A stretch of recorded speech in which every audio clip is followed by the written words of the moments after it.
पेपरवरचा संपला विषय आपलाच. त्यांना मसाला लागतो.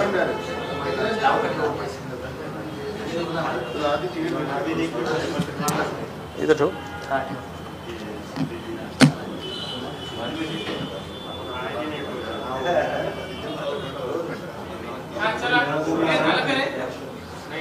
तोफिक आउटपुट दिला. गरीबातून उलटीच नाही करू लागलं. तुम्ही मराठवाड्यातून वर पाणी मागू लागले. असं कसं होईल? मराठवाड्यात अतिवृष्टी झाली होती त्यावेळेस मराठवाड्यात मोठं नुकसान झालं होतं. आता गावांची आणेवारी जाहीर झाली आहे. 9,000 गावापैकी जवळपास 7,000 गावांची आणेवारी 50% कमी आहे. म्हणजे आता तातडीनं ओला दुष्काळ जाहीर करून मदत देण्याची गरज आहे. कसं बघतो तुम्ही सगळ्या? ही अंतिम आणेवारी असते आणि ज्या अर्थी आणेवारीचं प्रमाण एवढं आहे त्या अर्थी ही दुष्काळ सदृश्य परिस्थिती आहे.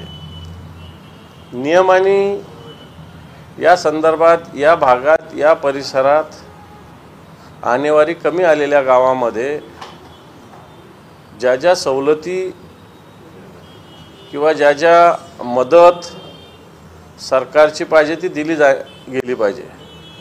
खरं तर मागच्या वेळेसचीच कित्येक मदत अजून घोषित होऊनही मिळालेली नाही. मागच्या काळामध्ये जी अतिवृष्टी झाली, ठिकठिकाणी गारपीट झाली आणि या सगळ्या याच्यामुळं पिकांचं मोठ्या प्रमाणावर नुकसान झालेलं होतं.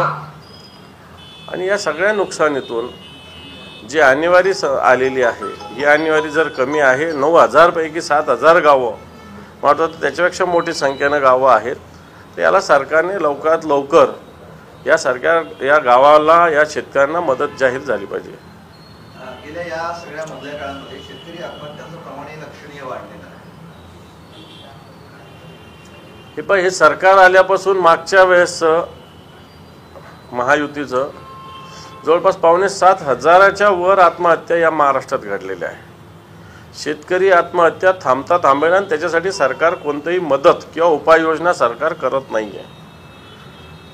एवढं सगळं सातत्यानं घटना होऊनही सरकार याच्याविषयी निष्क्रिय असंच म्हणता येईल. कारण यांना शेतकऱ्यांचे जीव दररोज जात असताना सरकार याच्याविषयी कोणतेही तीव्र पावले उचलत नाही. नव्या सरकारचे नवे समाज कल्याण मंत्री संजय शिरसाट समाज कल्याण विभागाच्या वसतिगृहांमध्ये गेले होते आणि त्याची पाहणी केली. खूप जास्त दुरावस्था होती.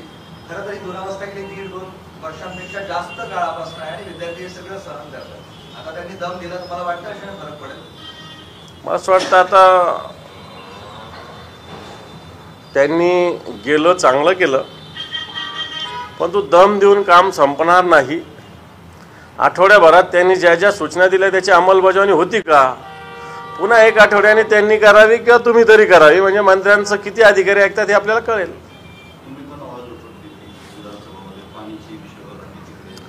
मी बोललो होतो, पण तिथं साधी पाण्याची व्यवस्था नाही. मुलं तिथं जनावराच्या कोंडवाड्यासारखे राहतात. त्यांना स्टाफ नाही आहे, त्यांची मेस नीट नाही आहे, त्यांची अभ्यासिका नीट नाही आहे, त्यांना साधं आंघोळीचं पाणी गरम पाणी मिळत नाही आहे, त्यांच्या रूम स्वच्छ होत नाही आहे. आता काय प्रश्न सांगावे तिथले? या वसतिगृहाचे प्रश्न सांगावे तरी कसे आणि किती वेळ सांगावे? ठीक आहे, मंत्री आले त्यांनी करावं. अधिवेशनात तुम्ही परभणीच्या विषयावर आवाज उठवला होता. त्यावेळेस मुख्यमंत्र्यांचं निवेदन होतं की सूर्यवंशी हे धनाचे रुग्ण होते आणि त्यामुळे त्यांचा मृत्यू झाला आणि त्यांना मारहाणी झाली होती, मार लागला होता. राहुल गांधींचं काल असं म्हणणं आहे की ते दलित होते म्हणून फक्त त्यांना मारहाण करण्यात. ते दलित होते म्हणून त्यांना मारहाण करण्यात. हे पहा, ज्या पद्धतीनं पोस्टमॉर्टमचा रिपोर्ट आहे त्याच्यात स्पष्टपणे लिहिलेलं आहे मारहाणीनंतर जो शॉक आहे त्याच्यामुळं या तरुणाचा मृत्यू झालेला आहे. आणि हे तर सत्य आहे. कोठडीतल्या मारहाण झाली आणि तो विद्यार्थी शिकलेला सवरलेला सज्जन विद्यार्थी होता आणि त्याच्यामुळे त्याच्या मनात एक शॉक निर्माण झाला असावा आणि त्याच्यातून त्याचा मृत्यू झालेला आहे. हे तर खुलं आहे. असं असताना मुख्यमंत्री दम्याच्या आजाराने ते गेले म्हणणं कोणत्या आधारावर म्हणतात? मला असं वाटतं नाना पटोले त्याच्याविषयी हक्कभंग दाखल करणार आहे. निश्चित या नाना पटोलेंच्या जी काही घोषणा आहे त्याचं मी स्वागत करेल, परंतु मुख्यमंत्र्यांना असे मृत्यू झालेले कबूल केले पाहिजे ना. जे काही अधिकारी आहे ज्यांनी मारहाण केली त्यांच्यावर कारवाई झाली पाहिजे. आणि म्हणून अशा पद्धतीने हे सरकार असे मृत्यू दडपण्याचाच प्रयत्न करताय किंवा आरोपींना सहकार्य करतायत. आतापर्यंत खऱ्या अर्थानं सरकारने ज्याच्या कोणाच्या मारहाणीमुळं हा मृत्यू झाला त्याच्यावर कारवाई करायला पाहिजे होते. आणि ज्या पद्धतीनं वेगवेगळ्या समोर व्हिडिओ येतात त्याच्यात पोलीस सुद्धा याच्यात सहभागी होते मारहाणीमध्ये. ठिकठिकाणी गाड्या जळाल्या, ज्या वेगवेगळ्या ठिकाणी ज्या घटना घडल्या याच्यामध्ये पोलीस सुद्धा मोठ्या प्रमाणावर सहभागी होते. आणि या मृत्यूला पोलीस अधिकारी जबाबदार आहे हे स्पष्ट आहे. जो कोणी असेल त्याच्यावर कारवाई झाली पाहिजे.